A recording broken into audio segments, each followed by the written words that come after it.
Chinese वाले की सफलता। रामगढ़ नाम के गांव में श्यामलाल नाम का आदमी रहा करता था।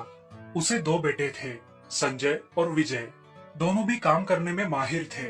कुछ ही दिनों में उनके घर में पूजा होने के कारण श्यामलाल की पत्नी शारदा काम में व्यस्त थी और अपने दोनों बेटों से भी काम करवा रही थी। अरे माँ, तुम मुझे ही काम बता रही हो, इस विजय को भी बताओ जरा। हाँ हाँ, पता है कौन कितना काम करता है, तुम इसकी बात मत सुनो माँ। हाँ पता है मुझे, तुम दोनों कितना काम करते हो। चलो अब मेरे साथ काम में हाथ बटाओ। दोनों भाई अपने माँ को मदद करने लगते हैं। उस दिन उनके घर की पूजा संपन्न होती है और श्यामलाल शारदा से कहते हैं, अरे भाग्यवान, आज की पूजा तो बहुत अच्छी हुई। हाँ, बहुत अच्छी हुई पूजा, सभी लोगों को बहुत पसंद आई। चलो, अब बहुत रात हो गई है, सब सो जाते हैं। ऐसे ही बहुत दिन बीत गए। श्यामलाल और शारदा अपने परिवार के साथ खुश थे, मगर थोड़े ही दिनों बाद अचानक श्यामलाल को हार्ट अटैक आ गया और उसके इलाज में बहुत सारे पैसे खर्च हो गए। अब उनके घर में पैसों की कमी के कारण खाने के लाले पड़ने लगे। दोनों बेटे भी कुछ नहीं कमाते थे, इसीलिए श्यामलाल को घर कैसे चलेगा, इस बात की चिंता सताने लगी। अरे शारदा, मैं ऐसे बिस्तर पर पड़ा हुआ हूँ, क्या करूँ मैं? घर का गुजारा कैसे होगा? आप चिंता मत कीजिए, सब कुछ ठीक हो जाएगा। मुझे नहीं लगता कि मैं अब और काम कर सकूंगा। आप ऐसा क्यों बोल रहे हो? आपको कुछ नहीं होगा, और हमारे बच्चे हैं ना। श्यामलाल शारदा की बातें सुनकर चुप हो गया और मन ही मन सोचने लगा। तभी उसके मन में एक विचार आया और उसने अपने दोनों बेटों को अपने पास बुलाया। संजय, तुम कुछ काम क्यों नहीं करते? हमारे पास थोड़ी जमीन है, उसका इस्तेमाल करके तुम अच्छी तरह से कमा सकते हो। मगर बाबा, मैं तो अभी पढ़ाई कर रहा हूँ। अरे बेटा, मैंने कब कहा तुम पढ़ाई छोड़ दो? पढ़ाई करते करते थोड़ी खेती भी कर लो, घर को थोड़ा सहारा मिल जाएगा बेटा। मैं सोचकर बताता हूँ बाबा। कुछ दिनों बाद संजय खेती करने लगा और उसी के साथ साथ अपनी पढ़ाई भी शुरू रखी। विजय भी उसके साथ खेती में हाथ बटाने लगा। ऐसे ही एक दिन संजय ने विजय से कहा, अरे विजय, तुम क्यों इस खेती के चक्कर में पड़ रहे हो? तुम अपना कुछ धंधा शुरू करो, उसमें तुम्हारा नसीब चमक सकता है। और वैसे भी ये जमीन है ही कितनी, इसमें दो लोगों का तो गुजारा नहीं हो सकता। भाई, मैं भी यही सोच रहा हूँ कि मेरा खुद का कुछ काम धंधा शुरू करूँ। मुझे नूडल्स बहुत पसंद है और मैं उन्हें बनाता भी अच्छा हूँ। क्यों ना मैं नूडल्स बनाकर बेचूं? लोगों को भी बहुत पसंद आएंगे और मेरा धंधा भी हो जाएगा। और बस अगले ही दिन विजय ने बाजार में अपनी रेडी लगा दी और उस पर नूडल्स बना के बेचने लगा। ऐसे ही एक दिन उसकी रेडी पर उसका दोस्त उमेश आया। अरे विजय, तुम यहाँ इस रेडी पर क्या कर रहे हो?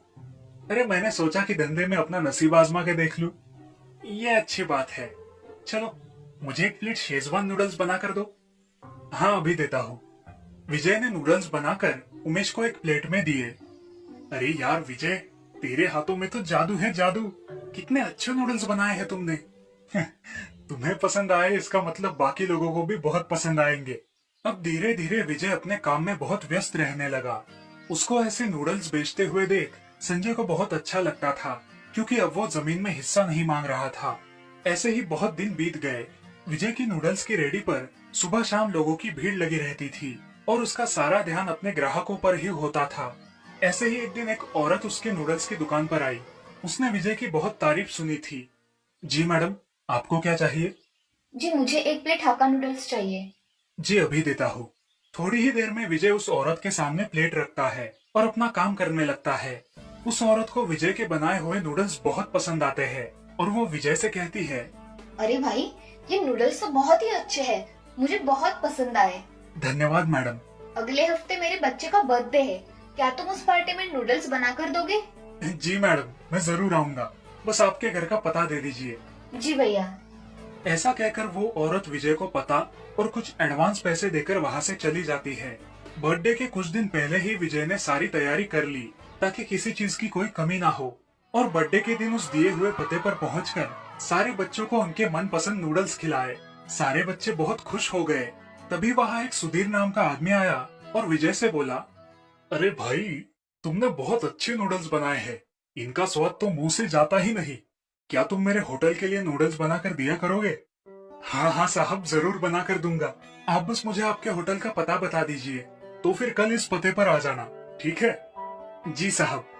बर्थडे पार्टी खत्म हो जाने के बाद विजय घर आता है और अपने माँ और पिताजी से कहता है, अरे माँ, मेरे हाथों के बनाए नूडल्स सभी लोगों को बहुत पसंद आते हैं। और पता है, आज एक बहुत बड़े होटल के साहब ने मुझे उनके होटल में नूडल्स देने का ऑर्डर दिया है। बेटा, ये तो बहुत खुशी की बात है। अब मैं निश्चिंत हो गया भाग्यवान। हाँ जी, और मैं भी। ऐसे ही वो तीनों बातें करते बैठे ही थे कि संजय वहां आ गया। संजय ने भी विजय की तरक्की की सारी बातें सुन ली और अपने भाई के लिए बहुत खुश हो गया। मेरे भाई, तुम्हें खेती में हिस्सा ना देना पड़े, इसीलिए मैंने थोड़े मोह में आकर तुमसे ये नूडल्स वाली बात कही थी। मुझे माफ कर दो। अरे भाई, अगर तूने मुझे ये सब नहीं कहा होता ना, तो आज मैं इतनी तरक्की नहीं कर पाता। ऐसा कहकर विजय और संजय गले लग जाते हैं। पूरा परिवार हंसी खुशी रहने लगता है। कुछ ही महीनों में विजय अपना खुद का बड़ा होटल शुरू करता है और खूब तरक्की करता है। दोस्तों, इस कहानी से हमें ये सीख मिलती है कि मेहनत करने वाले की सफलता हमेशा कदम चूमती है।